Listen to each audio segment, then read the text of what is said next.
si Senator Amy Marcos ang siyang dahilan kung paano nila napapayag itong si VP Sara na tumakbo para sa posisyon ng Vice Presidente. Now, pero anong bago doon sa sinabi ni Inday Sara? No? Walang sinabi nila, ang bago dyan ay unang-una, sinabi naman niya na hindi talaga siya nagplano na tumakbo ng presidente. Hindi siya nagbigay ng dahilan, pero ang nasabi niya sa akin dati, paano naman ako magpe-presidente? No? Alam ko lang City Hall ng Davao. So siguro minabuti rin niya talaga na magpahinog, kumbaga, sa isang executive position na national bago tumakbo ng presidente. Pero ang bago doon ay yung mga diskusyon nila ni Senator Amy Marcos, siguro itong mga nakalipas na panahon, no? Matapos magsimula ang paglilitis sa pamilyang Duterte at nilang malalapit na kaalyado, kasama na ako doon, ng tinatawag na WAD Committee. Ano naman pong nangyayari yan? Huwag na tayo magpaligoy-ligoy pa yung WAD Committee, binuo yan para banatan talaga ang Duterte at kanilang mga alyado. At hindi titigil yan hanggang hindi talaga wika nga ng isang kasama ko sa Kongreso, ang objective nila ay pulbusin ang mga Duterte. Anyway, siguro naman kayo ay hindi taga-planetang Earth kung hindi nyo alam kung ang mga pangyayaring nakalipas. No? Nung makalawa, bago tayo mag-weekend, ay nagsalita ang Inday Sara Duterte ng 2 oras sa isang press briefing kung saan dinitali niya talaga sa buong bansa kung ano ang saloobin niya tungkol sa ating presidente na si Bongbong Marcos.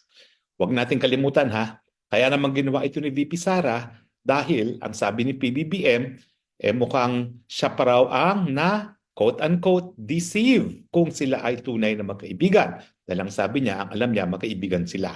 So mukhang na-deceive daw siya. Kaya nga, ang Inday Sara, bagamat sabi niya mananahimik na dapat siya, minabuti niya magsalita kasi ginamit niya yung pangalan niya at sinabi na siya pa ngayon ang nag-deceive o ng putol. So anong sinabi ni Inday Sara? Kinuwento niya siyempre ang pangyayari kung paano siya tumakbo para sa Vice Presidente. Alam naman natin lahat na ang gusto ni PRRD noon ay siya ay tumakbo ng presidente at ang kailangan niyang kunin na Vice President ay si Bongo. Sinuway niya. Bakit niya sinuway? Siguro may sariling dahilan na si Inday Sara, no? Pero hindi nangyari yan. No? Ang malinaw ay talagang minabuti muna niya nung deadline ng filing ng Certificate of Candidacy na maghain ng Certificate of Candidacy para sa pangatlong termino niya sana bilang mayor ng Davao City. Pero matapos yung deadline na yan at bago yung deadline ng substitution, talagang kinulit siya ni Senator Amy Marcos at inamin niya na hindi kayang talunin ang Leni Robredo kung hindi tatakbo si Inday Sara for Vice President dahil kinakailangan ng pamilyang Marcos ang boto galing sa Visayas at sa Mindanao. Well, tama naman po talaga yan dahil kung ikaw ay malakas sa Balance Luzon, ang Metro Manila kasi walang kasiguruduhan kung saan nakakampi ang Metro Manila. Pero pinakamalaking populasyon ng Metro Manila. No? Pero aminin naman natin, nadadala rin ng Metro Manila kung sinong napupusuan ng buong bayan. At yan nga yung nangyari nung tumakbo si Presidente Duterte noong 2016. No? Dati, popular lang siya sa Visayas at sa Mindanao, pero siguro naapektuhin na rin ng Metro Manila. And in the end, sa Metro Manila, nanalo si Presidente Rodrigo Roa Duterte. So anyway, hindi naman bago yan. Alam naman natin talaga na si Senator Amy Marcos ang siyang dahilan kung paano nila napapayag itong si VP Sara na tumakbo para sa posisyon ng Vice Presidente.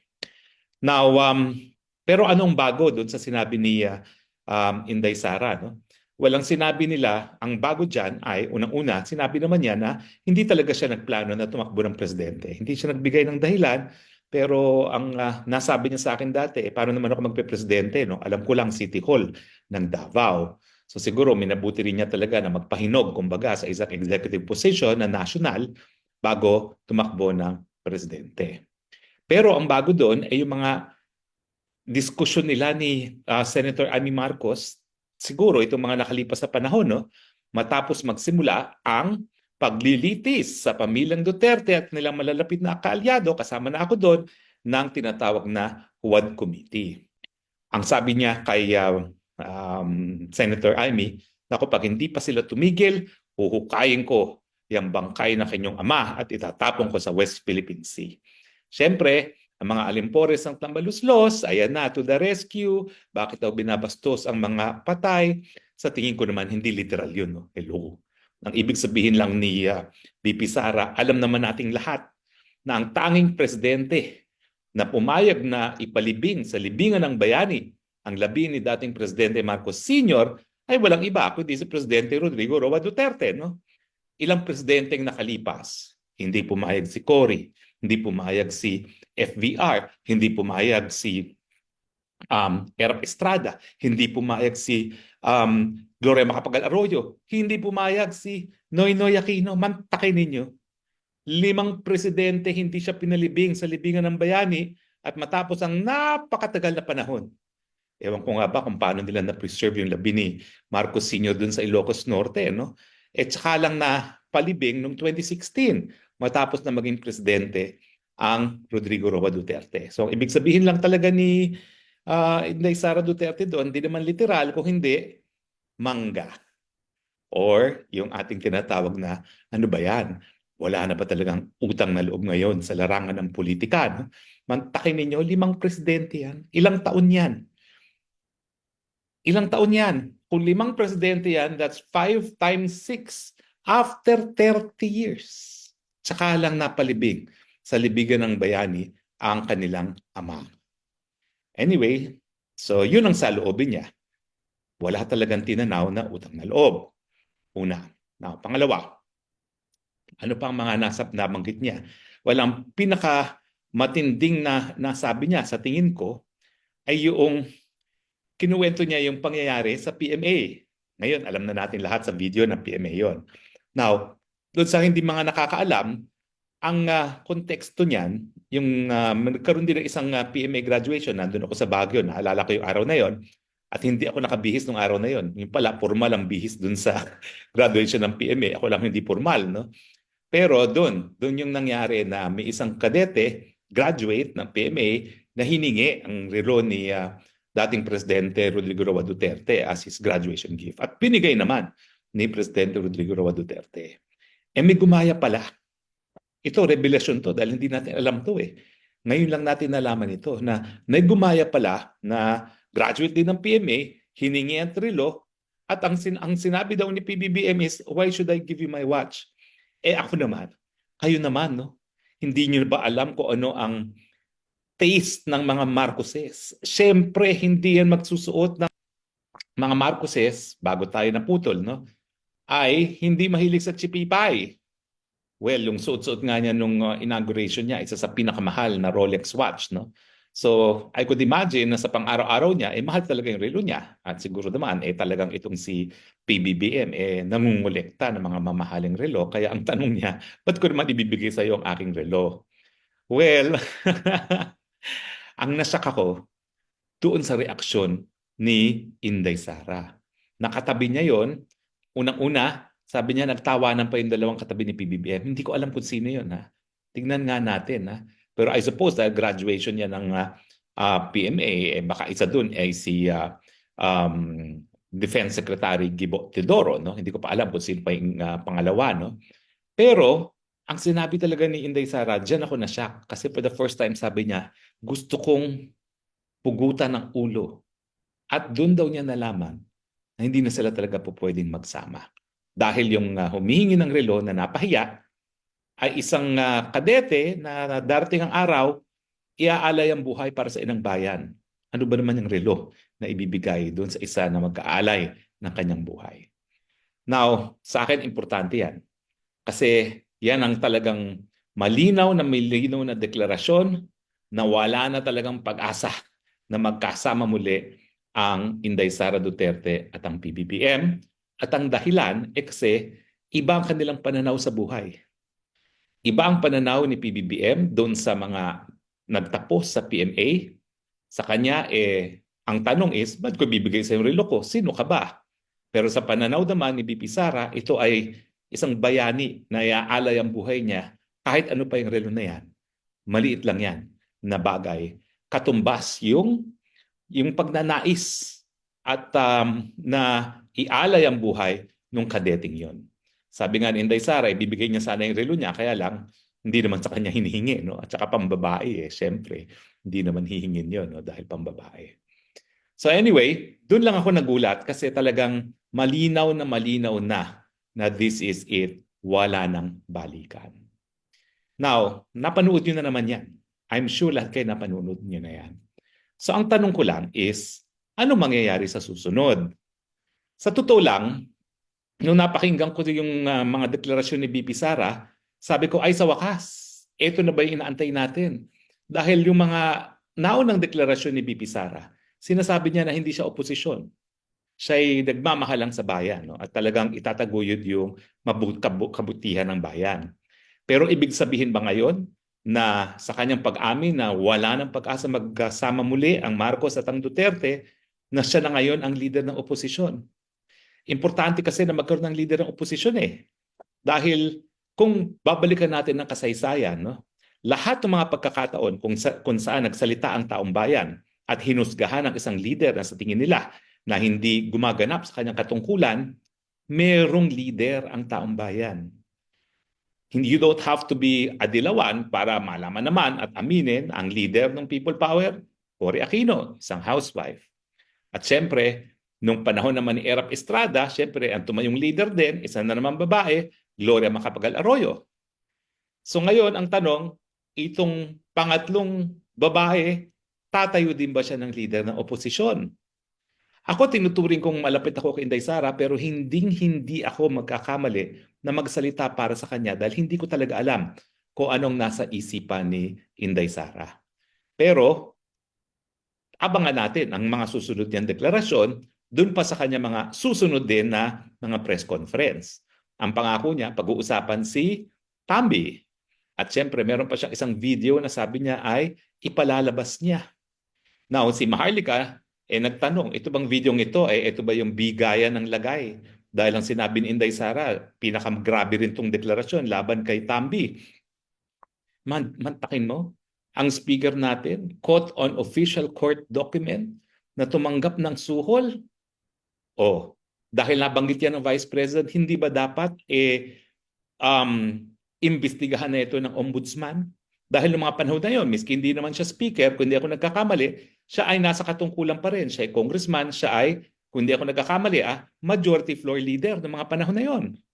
So, anong gagawin ng ombudsman dito sa aligasyon nito? At totoo naman, dahil nakita ko yan sa mga vlogs ni SAS, pinost niya yung opisyal na desisyon ng Delaware Court na nagdedetalye na tumanggap talaga ng mabibigat na suitcase itong si Specker. Tungkol nga dito sa awayan dyan sa Okada Casino. So magkakaroon kaya ng formal na investigasyon. Huwag na kayo magtaka kung hindi yan iimbestigahan ng WAD Committee. No? Siyempre, the WAD Committee will be the last to investigate that. Pero sa Senado kaya, bakit kaya hanggang ngayon walang kahit sino na nag-iimbestiga niyan? So sana, magkaroon ng resulta rin yung mga sinabi ni Inday Sara Duterte. Ngayon, bakit ginawa ito ni Inday Sara? Well, sabi naman nga niya, no? Kung hindi kayo titigil, uhukain ko yung bangkay na inyong ama. Ibig sabihin, talagang kinikilala niya na binibira siya at ang kanyang pamilya at ang mga alyado. At totoo naman pong nangyayari yan. Huwag na tayo magpaligoy-ligoy para yung WAD Committee binuo yan para banatan talaga ang Duterte at kanilang mga alyado. At hindi titigil yan hanggang hindi talaga wika nga ng isang kasama ko sa Kongreso, ang objective nila ay pulbusin ang mga Duterte. Well, nakikita rin natin na doon sa investigasyon naman sa EJK, talagang linalabas nila di umano ang mga ebidensya. Pero kulang nga lang yung mga ebidensya kasi nga hindi sila hukuman at kahit ano pang sabihin ng kahit sinong resource person dyan sa Kongreso, kung hindi siya subject to cross-examination, yan ay hearsay at hindi pa rin talaga ebidensya ng kahit ano. So in any case, ang sinasabi ko lang naman is, ang motibo, durugin ng mga Duterte, pero kung ang gagamitin ay EJK, kinakailangan talaga ang tamang proseso, dapat sa tamang proseso mangyari yan sa piskalya at sa hukuman. At ang tanong ng marami ngayon siyempre is, ano nang susunod na mangyayari bukod doon sa susunod na press briefing ni Inday Sara Duterte? Ako, ang gusto kong malaman is, unang-una kung tatanggapin na niya yung posisyon ng pagiging leader ng oposisyon. At pangalawa, dahil ikaw ay nasa oposisyon, dapat meron kang alternatibo. Dapat ilatag ng mabuti ang plataforma ng oposisyon ng malinaw kung ano yung mga pagbabago na gusto ng oposisyon at hindi naman isipin ng iba na ito ay away lang ng dalawang pamilya. Kasi sa totoo lang, marami nag-iisip. At in fact, yung mga dilawan, kaya ayaw sumuporta, kasi mas gusto na nila Marcos kaysa Duterte. Pero sa tingin ko, sa mga nangyayari dito sa ating bayan, hindi ito Marcos versus Duterte. Ito ay kahirapan versus yung kabiguan ng administrasyon na itaas ang antas ng kabuhayan ng ating mga kababayan. Huwag natin kakalimutan na over and above politics, ang ating issue pa rin is yung mataas na presyo ng bilihin, kulangan ng trabaho at mababang sweldo at kulang na sa hanap buhay. So kinakailangan kung magiging leader si Inday Sara ng oposisyon, ilatag din niya ano naman ang vision ng oposisyon para magkaroon ng solusyon dito sa mga problemang ito. Otherwise, away pamilya lang ito at baka hindi maging susi para sa tunay na pagbabago sa lipunan. Well, ako naman po, bagamat ako'y talaga'y diehard supporter ni Inday Sara, ako'y Pilipino rin. No? So importante na tanungin natin, kung tayo po ay nagsasabi na talagang hindi alam ang gagawin, ano yung sinabi niya? He does not know how to become a president. Dapat ipakita naman natin sa taong bayan kung ano ang kakayahan ng oposisyon para mamuno kung mabibigyan naman ng pagkakataon. At ako naman, umaasa ako dahil sa pagkakilala ko kay Inday Sara, nako, bagamat magaling din si Inday Sara sa pamumulitika, pagpupunta sa iba't ibang parte ng lugar, yung pakikihalubilo sa mga taong bayan, alam ko rin naman na meron siyang bisyon kung paano talaga iahon naman ang sambayanan dito sa ating problema na unang-unang problema pa rin ay kahirapan. Aking panawagan lang, ilatag natin kung paano natin gagawin yon dahil ang isang naging pulari niya doon sa kanyang press briefing, wala talagang platapormang sinabi si PBBM nung kampanya. Ako na kampanya rin talagang tayo, sabay-sabay tayong babangon, yun lang narinig natin. Hindi natin alam kung paano niya pababanguin o paano tayo babangon sa administrasyon ni Marcos. So sa aking leader na Inday Sara Duterte, sana sa susunod na press briefing, hindi lang yung iba pang mga revelasyon, kung hindi, ilatag na natin kung anong pwede at dapat gawin para mabigyan ng solusyon ang problema ng sambayanan. Anyway, sana po meron kayo napulot na karagdagang kaalaman at tayo naman po talaga, bagamat tayo ay kilala na tayo ay talagang loyal sa ating leader, ang ating ultimate loyalty, hindi lang po sa mga politiko, kundi sa sambayan ng Pilipino. Pero ang aking masasabi, sa mga deklarasyon ni Inday Sara, sa kanyang mga nagawa sa Davao, sa kanyang katapangan, katalinuhan, at kaalaman sa batas, sigurado po ako, hindi tayo magsisisi kung bibigyan natin siya ng pagkakataon na mamuno. Dahil sa tingin ko naman, dahil sa kanyang mga katangian, mabibigyan ng solusyon itong problema ng bayan. Maraming salamat po sa inyong patuloy na pagtakilik Hanggang sa muli nating pagkikita, ito po ang inyong spokes ng bayan nagsasabi, I love you, Philippines. You're the only country that I have. You're the only country that I love. Bye.